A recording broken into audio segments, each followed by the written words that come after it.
बहुत समय पहले की बात है। एक ऐसा जंगल था जहाँ सूरज की रोशनी भी डरकर अंदर नहीं जाती थी। पेड़ों की खामोशी में छुपा था एक भयानक सच। इसी जंगल में रहता था एक राक्षस। नाम था गर्जना, जिसकी एक दहाड़ से इंसानों की रूह कांप जाती थी। गांव वाले उसका नाम सुनते ही दरवाजे बंद कर लेते थे। उनके लिए गर्जना सिर्फ एक हत्यारा था। कहा जाता था कि जो भी गर्जना के जंगल में गया वापस नहीं आया, लेकिन सच्चाई कोई नहीं जानता था। एक दिन गांव में भयंकर अकाल पड़ा। पानी खत्म हो गया, फसल सूख गई, नदी तालाब सूख गए। गांव का एक छोटा लड़का आरव अपनी बीमार माँ के लिए पानी खोजते खोजते उसी जंगल में चला गया। सब डरते थे, पर आरव नहीं। जंगल के बीचों बीच पहुंचकर वह बेहोश हो गया। जब उसकी आँख खुली तो उसने सामने वही भयानक राक्षस देखा, खूंखार गर्जना। कुछ देर तक आरव भी उसे देखकर डरने लगा।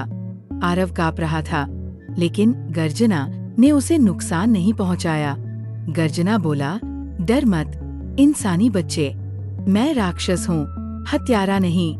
आरव ने रोते हुए अपनी माँ और गांव की हालत बता दी। तभी पहली बार गर्जना के आंखों में आंसू आए। उसने बताया कि वह कभी इंसान था, लेकिन गांव वालों के धोखे और लालच ने उसे श्रापित राक्षस बना दिया।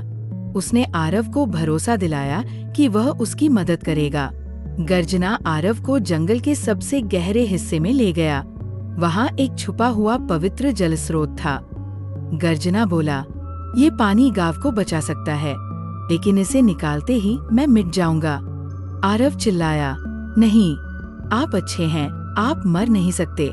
गर्जना मुस्कुराया, अच्छाई का मतलब जीना नहीं होता बेटा, कभी कभी बलिदान देना ही असली इंसानियत होती है।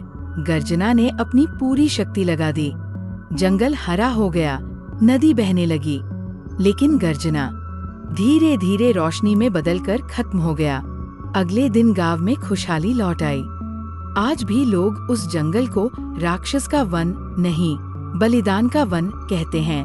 और आरव हर साल वहां जाकर कहता है, सबसे बड़ा राक्षस वो नहीं होता जो डराता है, बल्कि वो इंसान होता है जिसके दिल में इंसानियत नहीं होती।